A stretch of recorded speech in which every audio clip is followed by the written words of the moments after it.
Hello, welcome, and thank you for joining us on this edition of News 2. I'm Sandra Gumansing. Top in this newscast, Governor Jongh Jongh Jr. has proclaimed Wednesday as Donald C. Francois Day, and in honor of Mr. Francois, the Virgin Islands Water and Power Authority has renamed the Long Bay Substation in his honor. News 2's Erica Bivens was at the dedication ceremony and brings us this story. The Virgin Islands Water and Power Authority held a press conference Wednesday morning to dedicate and rename the Long Bay Substation in honor of Donald C. Francois. Too many times we honor people when they're gone. I want him to drive by here for the next 20 years and see a building with his name on it and be proud that we recognize what he's done. But if you saw the family, the amount of WAPA employees, past and present, that came today to honor him, it gives a good indication of why he's special to all of us and why this was important to take place. Francois made numerous contributions to the territory, particularly in power generation and water desalination in his past 50 years of working in the field of engineering. But today he was mostly recognized for his mentorship of Virgin Islanders into leadership roles. I was blown away by his level of expertise. Governor Jongh Jongh Jr. even proclaimed today as Donald C. Francois Day. In recognition of Donald, in recognition of his family, and in recognition of his tremendous accomplishments. Just being honored is one thing, but to have me placed in such a structure, it makes me feel even better. Following the press conference, an unveiling of the new sign took place, along with a tour of the substation, which cost $6.5 million to build. Hodge says the substation in Long Bay was built in 2007. However, it served as a model for other substations throughout the territory. The new one that was just completed in Harley plants was from this idea, this concept, and improved somewhat. The one in St. Croix that was just finished in Richmond, same thing, as well as the new one that's going in St. Croix and Mid-Island at Spanish Town. Francois retired from WAPA in 1994, but continues to serve as a senior member of the WAPA Governing Board. For News 2, I'm Erica Bivens. And from 1969 to 1981, Francois served as the Director of Natural Resources for what's now DPNR. Then from 1981 to 1994, he was Director of Engineering, Environmental Affairs, and Chief Operating Officer for WAPA. Police arrested 52-year-old Curtis C. Brathwaite on December 3rd after several witnesses said he was the person who stabbed a 20-year-old male victim with a knife during a verbal and physical altercation. The victim was taken to the Schneider Medical Center for treatment. Brathwaite was arrested and charged with third-degree assault. His bail was set at $25,000 and he was remanded to the custody. Curtis Brathwaite was arrested again on December 4th after police interviewed an adult male who made a complaint against him. The complainant said Brathwaite forced him to perform various sexual acts by threatening to have him deported. Brathwaite was charged with unlawful sexual contact, placed on a $10,000 bail, and remanded to the custody of Bureau of Corrections pending further court action. The officer injured last week while attending to a home invasion on St. Croix is receiving medical treatment on the mainland, while his dog has also been treated after receiving several blows to his head after being hit in the head with a gun wielded by a 15-year-old suspect who received gunshot wounds to both legs and is currently being held at the Youth Rehabilitation Center. Police also said they were able to confiscate 7 illegal weapons from 3 suspects, while items stolen from the home, including jewelry and cell phones, were returned to the owners. Proactive police patrols on St. Thomas led to several arrests last week, including the apprehension of 7 males in the Red Hook area who were picked up around 10 p.m. on November 28th for selling and smoking marijuana in public places. Individuals arrested include Nasif El-Shabazz, Jabari Hodge, Ronald Moorhead, Ian Maxwell, Zachary Nelthrop, Adam Fuller, Randy Williams, and Shane Fredericks. About an hour before, police conducting a traffic checkpoint at the intersection of Brookman Road, Nick Friday Drive, and Turpentine Road attempted to stop a vehicle, but had to give chase after the driver sped up, then got out and ran into the bushes in an attempt to flee. Police found and arrested the suspect, James Donovan, after a brief search. Saturated patrols on St. Croix have led to several arrests in the past few days, along with the confiscation of drugs and weapons. They arrested 31-year-old Tyson Chioki near Himes Grocery Store in Estate Montbijou on December 1st. and charged him with substance possession with intent to distribute after confiscating 23 grams of marijuana. 30-year-old Jamal Smith was also arrested for substance possession later that night after finding 181 grams of marijuana in his pants and car. Officers also confiscated a 9mm Taurus handgun they found in front passenger seat pouch. Smith has been placed on $25,000 bail and remanded to custody. On November 30th, 29-year-old Jason Felix near the Frontline nightclub in Estate Corbel was also arrested after police patrolling the area smelled marijuana and went to investigate. After searching Felix, police found a 45mm handgun stuck in the waist of his pants. Felix was arrested and charged with unauthorized possession of a firearm and placed on $25,000 bail. Violence against police officers has been on the rise nationally, and it's no different here at home. In fact, within the last 6 months, 6 police officers have been shot and injured in the line of duty by criminals trying to escape justice. News2's Erica Parsons spoke with senators about the increased violence. We will continue to challenge the criminal element without hesitation and without fear of the consequences. That was the message from VI Police Commissioner Henry White Jr. last week after police officer Theodore Willocks and a canine officer were shot by suspects involved in a home invasion. Senator Samuel Sanders intends to reintroduce legislation next year to help. We are trying to provide as much tools as possible to the Virgin Islands Police Department. Local lawmakers say enlisting the community's help is going to be the key to helping the VIPD win the war on crime. Everybody in the community needs to get together to assist the Virgin Islands Police Department to decrease the amount of violence that we're experiencing. There are people out there that know individuals that have illegal firearms. The 29th legislature brought down Minister Farrakhan to address the moral decay and the growing criminality. We have been promoting a community effort in terms of just an awareness and, more importantly, a sort of togetherness to stem the tide of people believing they're entitled to do whatever they want, lawlessness.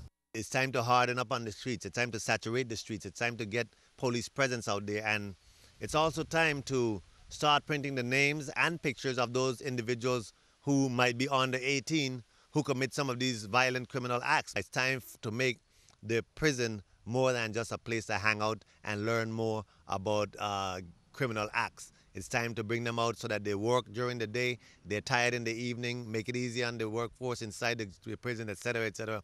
It's an all-out community focus. Officials say more guns are getting into younger hands, but they're committed to a safer VI. In the last couple of years, we've seen an escalation of that, and as a result of that, if they're more armed, that means we're going to have more confrontations. Make no mistake, those among us whom are perpetrating attacks on our paradise will be identified, apprehended, and prosecuted to the fullest extent of the law. Erica Parsons, News 2. Officials at the Schneider Regional Medical Center were pleased to receive a donation from the Bene and Martha Benjamin Foundation, Inc. on Tuesday. Executive Director of the foundation, Attorney David Beal, presented hospital COO Angela Reynolds Atkinson with a check of $17,350. This represented, I believe, 12 students to go through the summer extern program here at Schneider Hospital, where the students rotated through various different wards and presentations and learned how to effectively work in the hospital environment. We truly thank you for it. It's proven to be quite helpful with our students who come through, our rising juniors and seniors who come through the program through the UVI. Turn our attention stateside. There are still no signs of progress between Democrats and Republicans as the year-end deadline to avoid tax hikes and spending cuts inches closer. No face-to-face talks between top leaders are scheduled, but President Obama is continuing his push to sell his plan to the American public. Danielle Nottingham has the latest from Washington. President Obama asked business leaders this morning to support his plan to prevent a fiscal crisis. Let's allow higher rates to go up for the top 2%. That includes all of you, yes, but not in any way that's going to affect your spending your lifestyles. If no deal is reached between Democrats and Republicans before the end of the year, taxes will go up for everyone and automatic spending cuts will kick in. The president wants Bush-era tax breaks to expire for households making $250,000 or more. Republicans are adamantly opposed to that. Closing loopholes, especially on those who are wealthy, is a better way to raise this revenue than raising rates. Republicans are also pressing their case with the public. House GOP leaders invited small business owners to Capitol Hill today for a meeting. Republicans argue that any tax increases will cripple small businesses, and Max Olson agrees. Olson opened his insurance agency this year. He says the uncertainty over a looming tax hike is holding up his plans to hire more employees. Right now, I'm presently interviewing people as we speak, and I don't know what's going to happen in January to my tax rate. Both sides have proposals on the table to steer clear of the fiscal cliff. But so far, neither Republicans or Democrats appear ready to blink when it comes to tax rates for wealthy Americans. Danielle Nottingham, News 2. And keeping our eye on the economy, U.S. companies added fewer workers in November, partly because Superstorm Sandy shut down many businesses, including factories and retailers. The payroll processor ADP says employers added 118,000 jobs last month, less than the 157,000 that were added in October. Wall Street will be looking to Friday's monthly jobs report from the Labor Department for more information about how the economy is doing. This is the New York Stock Exchange with Scotiabank Stock Market Watch. The Dow, NASDAQ up, Dow 116, NASDAQ 12, S&P down. Coming up on News 2, some St. Croix residents took part in one of the tastier CASA fundraisers held annually, and all the necessary tools were in place for an opening and ribbon cutting ceremony for My Brother's Workshop. Highlights from the event.